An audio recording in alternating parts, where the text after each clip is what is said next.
Muito bem, de volta com a Introdução Bíblica 1. Estamos no livro de Êxodo. Essa é a nossa aula de número 21. Falaremos então sobre as 10 pragas do Egito. Primeiro, colocar que essas 10 pragas são, na verdade, a palavra usada aí para pragas é uma palavra que tem a ver também com golpes, né? E com ferimentos. Foram julgamentos para a nação egípcia, que era a maior potência da época. O Egito, naquele tempo, era os Estados Unidos de hoje. Alguém fica pensando que o Egito era um paísinho pequeno aí com um produto interno bruto pequenininho. Não, ele era a maior potência da época. Tudo, uma hora, estava no Egito. E o povo estava escravizado ali. Já havia mais de 100 anos, né, de escravidão, contando os 400, que aqui no Êxodo vai falar 430. E agora então o Senhor Deus, depois que Moisés é chamado, comissionado, convocado, vai com Arão até Faraó, faz aqueles primeiros sinais imediatos lá na corte, a cobra vira, a vara vira cobra, a mão fica leprosa ou não, aí começa então o Senhor a derramar o seu juízo. Essas 10 pragas, que na ordem são sangue, rãs, piolhos, moscas, sangue, rãs, piolho, mosca, peste e úlcera nos animais, granizo, gafanhotos, trevas e a morte primogênita. Cada uma praga dessa vai afetar um setor na área da divindade egípcia. Tudo no Egito era Deus, né? Havia Deus para tudo quanto é lado, para tudo quanto é banda. Então, essas pragas vão atingir diretamente, Deus vai julgar aquele Deus. Porque Faraó, quando Moisés e Arão chegam lá, falou assim: quem é o Senhor para que eu deixe vocês irem? Então ele fez como se fosse assim, provocou uma ação direta de Deus a mostrar a ele quem era Deus. E aí ele vai realmente fazer isso aí. Através dessas pragas vai ficar bem claro quem é o Senhor. Elas começam no capítulo 7 e vão até o capítulo 12. De 7 ao 12 nós vamos encontrar essas pragas aí. Cada uma vai atingir diretamente um Deus. O período das pragas, o Deik, que é esse estudioso famoso, tem a Bíblia Deik aqui, então eu aconselho que você adquira a sua. Ele fala, fazendo as contas pelos dias, achou 26 dias descritos aqui nesses capítulos, falando que um dia depois, 7 dias e tal, 3 dias de treva, ele contou, deu 26. Ele calcula então que as pragas tenham durado 60 dias. A cronologia de Ussher e o povo da cronologia teológica acredita que é mais ou menos no espaço de um ano.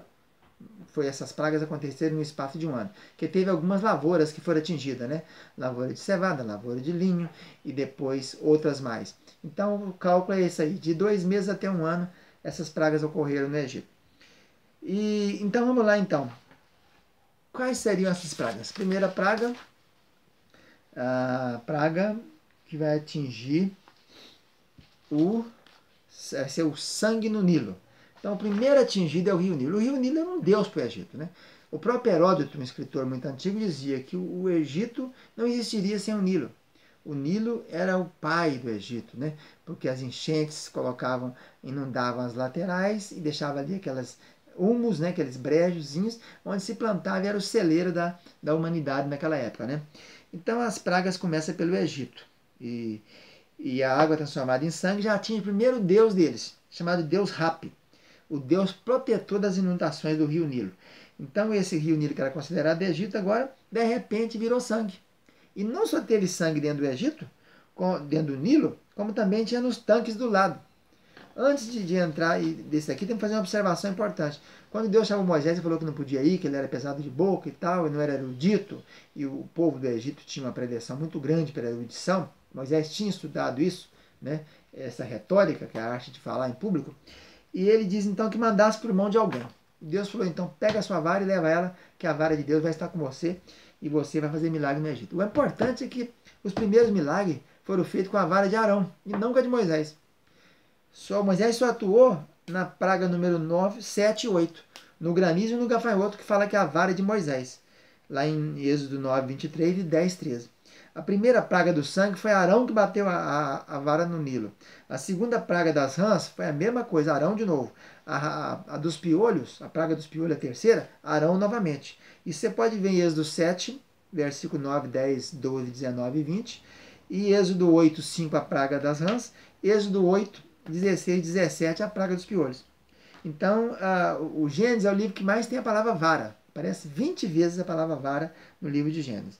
O Arão aparece na Bíblia 350 vezes, enquanto Moisés aparece 848 vezes. Quase 3 vezes mais, né? A Miriam, no entanto, que é a terceira filha de Arão com Joquebede, só aparece 15 vezes, né? Só rapidamente os episódios dela foi aquele episódio das danças, do tamboril depois que passou o Mar Vermelho. Depois o episódio dela terrível, o episódio quando ela levanta contra Moisés. Nós vamos ter uma aula só sobre isso aí, tá? Com a mulher cuxita. Então, a vara foi a vara de Arão que fez os primeiros milagres, e a vara de Moisés depois só aparece, então, diante dos deuses ali no Êxodo 4, né? A vara de Deus, quando ele sai carregando, ela vem embora para enfrentar o faraó. Depois no Mar Vermelho, a vara que bate a dele. E lá na água, quando ele bate para sair a água da rocha, é a vara de Arão. E depois no alto do monte, quando Arão e Hur estão segurando a mão dele, que Josué está lá embaixo combatendo contra os amalequitas, a vara de Arão. Fora disso, de Moisés. Fora desse episódio não aparece mais. Então isso aí só para ficar mais claro essa situação, qual vara que estava sendo usada. Então a segunda praga, a primeira praga, Nilo, o deus Rapi, protetor das inundações. Segunda praga, a invasão das rãs. Aí já é a deusa da fertilidade, chamada Hecate. As rãs acabaram relacionando, todos que queriam fertilidade invocavam a tal divindade. O deus zombou deles, pois ele não conseguiu impedir que o Egito fosse invadido pelas rãs. Então as rãs invadiu as casas, invadiu cama, invadiu cozinha, invadiu tudo. E a deusa atingida foi a deusa Hecate. A terceira praga, a praga dos piolhos, né? E o pó era considerado sagrado no Egito. E ele converteu-se então em insetos muito importunadores, né? Piolho, também rapar a cabeça e etc. Era profanação aos deuses deles. A quarta praga, a invasão das moscas. Aí tem o Belzebu, né? Que era o deus das moscas, também chamado de Baal-zebub, lá naquele episódio do rei Acasias. E então as moscas cobriram o Egito todinho, então o deus Belzebu foi atingido. A quinta praga, a praga das pestes nos animais. Aí é um golpe contra o deus Amon, que tinha forma de carneiro.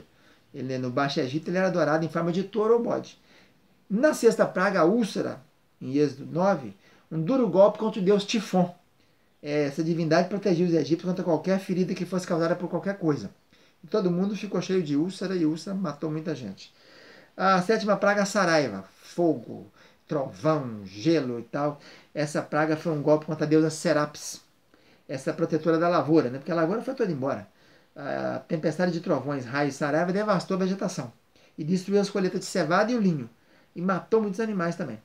Então, o termo trovão aí, no hebraico, aí, quer dizer vozes de Deus. A oitava praga é a invasão dos gafanhotos. Aí foi o deus, além de Serapis, a deusa Ísis. A Ísis também protegia a vegetação das terras. E os gafanhotos comeram tudo. O que sobrou da outra praga, da pedra de gelo e do fogo, o gafanhoto acabou. A última praga, a penúltima praga das trevas, atingiu diretamente o deus Ra, que é o sol, né? O próprio faraó era filho do Ra, né? E o homem não conseguia ver. Alguns dizem que essa praga aqui, das trevas, foi uma tempestade de areia, igual tem na China hoje em dia, né? Volta e meia, Beijing ou Pequim, que é a capital chinesa, o deserto joga tanto vento ali, que ninguém enxerga nada, vira noite, o dia vira noite. Porque era tão espessa que ninguém enxergava um dedo na frente, né? Só ali, porque na terra de Gozém não havia, tudo luz normal. Então foi o deus Ra. E a última praga atingiu o próprio faraó, que também era chamado de Deus na época, né? Porque todos os primogênitos foram mortos.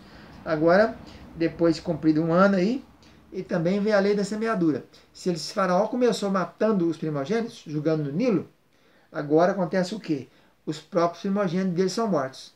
A lei da semeadura é essa: plantou arroz, colhe arroz. Plantou feijão, colhe feijão. Então o Egito plantou matar primogênitos do nosso, matar as crianças, os meninos do sexo masculino, não é isso? E aí tem aquela história de Sifra e Puá, aquelas duas parteiras que ajudaram as mulheres hebreias, né? Aí nós encontramos a lei da semeadura. O faraó colhe agora. Todo primogênito morreu. E além desse primogênito dos pais e do ser humano, morreu também primogênito do gado, dos animais. Primogênito de cachorro, primogênito de cão, primogênito de porco, morreu tudo. Então as pragas, cada uma atingiu um deus, o período mais ou menos de um ano. O faraó, então, no final, vai dando a sessão. Agora, antes de acabar isso aí, temos que falar um pouquinho sobre as 4 propostas de faraó, né? Faraó, depois dessas pragas aí, conforme elas vão acontecendo, ele começa a ceder. Faraó, vocês sabem muito bem, eu falei no exercício anterior, na aula anterior, que ele é símbolo do diabo, do Satanás. Ele é símbolo do nosso opositor, do inimigo das nossas almas. Ele então, diante daqueles fatos, ele começou a ceder. E ele tentando ludibriar Moisés, ele disse a primeira coisa: ferve aqui mesmo no Egito, não precisa sair não, fica aqui. Então essa primeira proposta que Faraó sugere ao povo, para ficar ali dentro, é aquela história antiga, né, de boa vizinhança que o diabo faz pra gente. Ah, fica aqui mesmo, não precisa sair não, não precisa ir na igreja não. O que tem de gente que não está frequentando a igreja, não está congregando, não é brincadeira. Eles estão atrás da igreja, a igreja de Cristo em casa, né? É televisão, é rádio, tem muito programa, muita coisa. É preciso congregar. Congregar faz parte da vida espiritual. Do crescimento, desculpa, do crescimento espiritual. Faraó primeiro então fala assim, serve aqui no Egito. Então nós não podemos, o Egito é acima do mundo. Deserto de provação, e Canaã, a terra prometida. A segunda proposta de Faraó, quando começa a acontecer as pragas, é lá em Êxodo 8, 28. Sirva ao seu Deus fora do Egito, mas não muito longe. Ele fala, não vai longe não, fica por aqui mesmo. Isso acontece também na nossa vida espiritual, quando a gente começa a encontrar pessoas que falam assim com você. Você está sendo exagerado, não seja extremista, não precisa de jejuar demais, não precisa ficar indo no monte todo dia, não precisa ficar indo também na igreja todo dia. Para que ela viva toda hora? Para que dar dízimo? É isso aí. Serve a Deus fora do Egito, mas não vai longe não. Fica só no beabazinho, não desenvolve a sua vida não. Para que seminário? Para que estudar a Bíblia? Está salvo já. A terceira proposta de Faraó, quando as pragas vão acontecendo, está no 10, 11. Ele fala, vocês vão, mas vão só os 6 e os homens, deixa os meninos aqui. Não vai todo mundo não, não vai com a família inteira não. Isso acontece também com o diabo, conosco, né? Ele quer nos impedir de nós fazermos, ganharmos nossa família para Jesus. A vida espiritual começa no lar. Se eu não consigo ganhar minha família, se os meus filhos não estão servindo a Jesus, como é que eu vou querer que as pessoas do meu rebanho sirvam, né? Então essa proposta é interessante. Ele fala que não, a família não, só você tá bom. Vocês ficam aqui sozinhos, não precisa de todo mundo não, fica aqui. E a última proposta dele, indecente, antes de sair tudo, está lá no Êxodo 10, 24. Não, vocês vão, mas não levam os bens não, não leva os animais, vão só vocês então com a família, mas não precisa levar animal nenhum não. Deixa tudo aqui, deixa suas geladeiras, seus fogões, suas coisas aqui, suas camas, seus móveis, seus imóveis. Não. Irmão, nós precisamos servir a Deus de coração, de corpo e de alma. Tudo que eu tenho é de Deus, é de Jesus. Tudo meu é dele. Então eu não tenho que ficar servindo pela metade, né? Então, Faraó foi essa proposta a Moisés. Moisés foi enfática e radical. Falou, Faraó, nenhuma unha ficará. Não fica nenhuma unha, Faraó. Vai sair tudo. E vamos sair em nome de Jesus. E o Senhor vai matar seus primogênitos para você aprender a deixar o povo sair. Então não podemos ceder nem um centavo para o diabo. Não cede, não. Bate firme. Não aceita a proposta dele. Vamos embora. Ficamos por aqui. Um abraço.